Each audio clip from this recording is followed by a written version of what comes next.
আসসালামু আলাইকুম ওয়া রাহমাতুল্লাহি ওয়া বারাকাতুহু। সমস্ত প্রশংসা মহান রব্বুল আলামিনের, যিনি আমাদেরকে সৃষ্টি করেছেন। দেশ বা দেশের বাইরে থেকে যারা আমার এই ভিডিওটি দেখছেন সকলকে আজকের প্রবাস নিউজ ইউটিউব চ্যানেলের পক্ষ থেকে আন্তরিক শুভেচ্ছা অভিনন্দন। আপনাদের সাথে আছি আমি Mohammad Humayun Kabir, Bangladesh Saudi embassy visit visa consultancy and service সেন্টারে আপনাদের সেবায় নিয়োজিত আছি। প্রিয় সৌদি প্রবাসী ভাইরা, আমি আজকে একটি পুরাতন বিষয় নিয়ে আলোচনা করব, যে বিষয়টি আপনারা অনেকেই এই বিষয় নিয়ে খুবই সমস্যার মধ্যে রয়েছেন। এই ইতিপূর্বে অনেক বড় সমস্যার মধ্যে ছিলেন এই বিষয়টি নিয়ে, সেটি হলো যে ওকালা সিস্টেম। আমরা জানি যে বাংলাদেশে যে সমস্ত নতুন প্রবাসী ভাইরা সৌদি আরবে প্রবেশ করবেন, অনেকেই হাউস ড্রাইভিং ভিসা বা আমেল মনসিলি ভিসা বা তাব্বাক মনসিল ভিসা এই ধরনের ভিসা নিয়ে সৌদি আরবে প্রবেশ করার জন্য ভিসা সংগ্রহ করেছেন।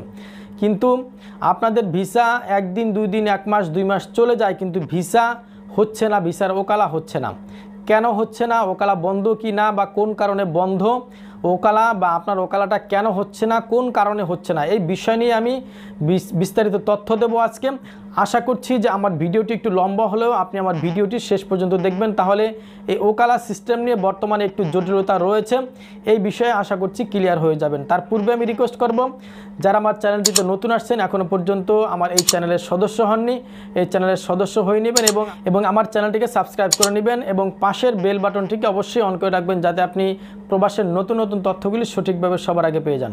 প্রিয় সৌদি প্রবাসী ভাইরা, আপনারা যারা সৌদি আরবে বর্তমানে বসবাস করতেছেন, তারা অনেকেই তাদের আত্মীয় স্বজন, ভাই বন্ধু অনেককেই আপনারা এই হাউস ড্রাইভিং ভিসা বা আমেল মনসিলি ভিসা, তাব্বাক মনসিলি ভিসা দিয়েছেন, বা যারা বাংলাদেশে যে সমস্ত ভাইরা ভিসা সংগ্রহ করেছেন এই ধরনের ভিসা, অর্থাৎ হাউস ড্রাইভিং, আমেল মনসিলি বা তাব্বাক মনসিলি এই ধরনের হাউজিংয়ের ভিসাগুলি যারা সংগ্রহ করেছেন, যারা সংগ্রহ করে সৌদি আরবে যাওয়ার জন্য আপনারা বিভিন্ন অফিসে আপনাদের ভিসার কাজের জন্য বা প্রসেসিংয়ের জন্য, ওকালার জন্য আপনারা বিভিন্ন অফিসে জমা দিয়েছেন, কিন্তু জমা দেওয়ার পরেও আপনাদের অনেক দিন হয়ে যাচ্ছে, কারণ 15 দিন, 20 দিন, 1 মাস হয়ে যাচ্ছে, 2 মাস হয়ে যাচ্ছে, কিন্তু আপনার ভিসা ওকালা হচ্ছে না।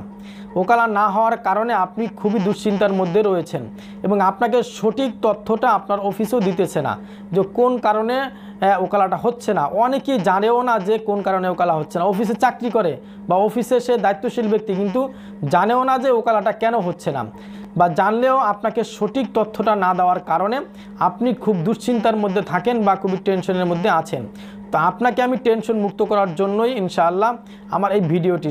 সেটি হলো যে বাংলাদেশ থেকে যে সমস্ত ভাইয়েরা সৌদি আরবের আমেল মনসিলি ভিসা, হাউস ড্রাইভিং ভিসা বা তাব্বাক মনসিলি ভিসা এই ভিসা সংগ্রহ করেছেন, তারা যে সমস্ত অফিসে প্রসেসিংয়ের জন্য দিয়েছেন, কিছু কিছু অফিস ওকালা করতে পারতেছে আর অধিকাংশ অফিস ওকালা বর্তমানে করতে পারতেছে না।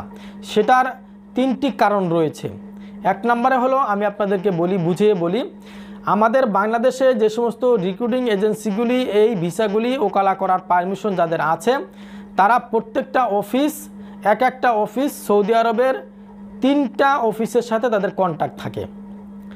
সৌদি আরবের এরকম রিক্রুটিং এজেন্সি আছে, এরকম রিক্রুটিং এজেন্সির মধ্যে থেকে 3টা রিক্রুটিং এজেন্সির সাথে তাদের কন্ট্যাক্ট থাকে, যেই রিক্রুটিং এজেন্সির মাধ্যমে তারা এই ভিসাগুলি ওকালার কাজ কমপ্লিট করে। বিষয়টি ভালোভাবে বুঝেন যে আপনি একজন বাংলাদেশের রিক্রুটিং এজেন্সির মালিক, আপনি এই আমেল মনসিল, হাউস ড্রাইভিং বা তাব্বাক মনসিলের এই ভিসাটি আপনার পারমিশন আছে সরকারিভাবে, বা সৌদি গভর্নমেন্টের পক্ষ থেকে পারমিশন আছে যে আপনি এটি করতে পারবেন, এই ভিসাটি প্রসেসিং। আপনাকে সৌদি আরবের 3টি রিক্রুটিং এজেন্সির সাথে আপনাকে কন্ট্যাক্ট থাকতে হবে, যেই রিক্রুটিং এজেন্সির মাধ্যমে আপনি এই ভিসাগুলি ওকালা করার জন্য তাদের সহযোগিতা নেবেন বা তাদের মাধ্যমে এই ভিসাগুলি ওকালা করতে হবে। তাহলে 3টি অফিসের সাথে যদি আপনার বাংলাদেশের একটি এজেন্সির কন্ট্যাক্ট থাকে, তাহলে সেই 3টি এজেন্সি যদি সৌদি আরবে কোনো দুর্নীতি করে বা কোনো ধরনের সরকার বিরোধী কোনো কাজ করে, তাহলে অবশ্যই সৌদি সরকার সেই অফিসকে ব্যান করে দিতে পারে বা সেই অফিসকে পাকড়াও করতে পারে। কারণটি এখানেই ঘটেছে। সৌদি আরবের 90টির বেশি মাকতাব ইস্তেকদাম রয়েছে, যেই অফিসগুলি দুর্নীতি করেছে, যেই দুর্নীতি করার কারণে সৌদি আরবের দুর্নীতি দমন কমিশন তাদেরকে পাকড়াও করেছে বা তাদের কার্যক্রম বন্ধ করে রেখেছে। এই বন্ধ করে রাখার কারণে যদি বাংলাদেশের যেই অফিস তাদের সাথে কন্ট্যাক্ট করেছে, কন্ট্যাক্ট করার মধ্যে যদি ওই ধরনের অফিস পড়ে থাকে যারা দুর্নীতি করেছে, দুর্নীতি করার কারণে তারা তাদের কার্যক্রম বন্ধ করে রেখেছে সৌদি সরকার, তাহলে তো আপনি যদি বাংলাদেশের ওই অফিসের কাছে ভিসা জমা দেন প্রসেসিংয়ের জন্য, তাহলে তো অবশ্যই তারা তো আর অন্য কোনো সৌদি আরবের অন্য কোনো রিক্রুটিং এজেন্সির থেকে ওকালা সম্পন্ন করতে পারবে না। যে এজেন্সির সাথে তাদের কন্ট্যাক্ট, সেই এজেন্সির মাধ্যমেই তাকে এই ওকালার কাজ কমপ্লিট করতে হবে। আর যদি সেই এজেন্সি দুর্নীতির কারণে যদি তাদের কার্যক্রম বন্ধ করে রাখে সৌদি সরকার, তাহলে তো তারা ওকালা করতে পারবে না। তো এই কারণে সৌদি আরবের অনেক অফিস, প্রায় 90টির বেশি মাকতাব ইস্তেকদাম সৌদি সরকার বন্ধ করে রেখেছে। তারা তাদের কোনো কার্যক্রম পরিচালনা করতে পারতেছে না। এই কারণে কিন্তু আমাদের বাংলাদেশের অনেক অফিস ওকালা কার্যক্রম শেষ করতে পারতেছে না। আপনারা যারা এই ধরনের অফিসে ওকালা করার জন্য দিয়েছেন, তারা কিছুটা ধৈর্য ধরেন এবং আল্লাহ রাব্বুল আলামিনকে দোয়া করতে থাকেন যেন আপনাদের এই সমস্যার সমাধান হয়ে যায়। এবং ওকালা না হওয়ার আরেকটি কারণ আপনাদেরকে আমি বলতেছি, মোসানাদ সিস্টেম। সৌদি আরবের যেই সিস্টেমের মাধ্যমে আপনার ভিসাটা ওকালা করা হবে বা ওকালা করা হয়, সেই সিস্টেমটা মাঝে মাঝে ডাউন থাকার কারণে বা সেই সিস্টেমটায় সমস্যা থাকার কারণে মাঝে মাঝে ওকালা হয় না। কিছুদিনের জন্য এই সিস্টেমটা সমস্যা থাকে, সেই কারণেও ওকালা নাও হতে পারে। তা আপনি উল্লেখযোগ্য কোনো কারণ ছাড়া বা আপনি যথাযথ প্রমাণ ছাড়া আপনি অফিসকে কিন্তু দোষারোপ করতে পারবেন না। কারণ মোসানাদের যদি সমস্যা থাকে তাহলে এই মোসানাদ সিস্টেমটা কিন্তু কারো নিয়ন্ত্রণে না, বাংলাদেশের কোনো অফিসের নিয়ন্ত্রণে না, এটা কিন্তু সম্পূর্ণই সৌদি সরকারের নিয়ন্ত্রণে। যদি মোসানাদ সিস্টেমের সমস্যা থাকে তাহলে বাংলাদেশের কোনো অফিসের কিছুই করার নেই। তৃতীয় নম্বরে যে সমস্যাটা হচ্ছে ওকালার জন্য, সেটি হলো যে কোটা না থাকার কারণে।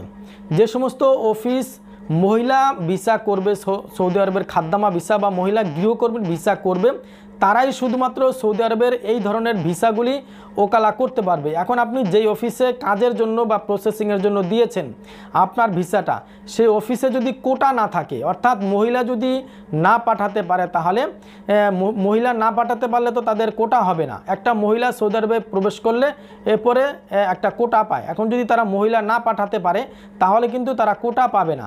আর যদি কোটা না পায় তাহলে আপনি ভিসা যদি সেই অফিসে জমা দেন তাহলে কিন্তু আপনার ভিসা কখনোই ওকালা করতে পারবে না। এই বিষয়টি আপনাকে মাথায় রাখতে হবে। এই তিনটি কারণে মূলত বর্তমানে কিছু কিছু অফিস ওকালা করতে পারতেছে না।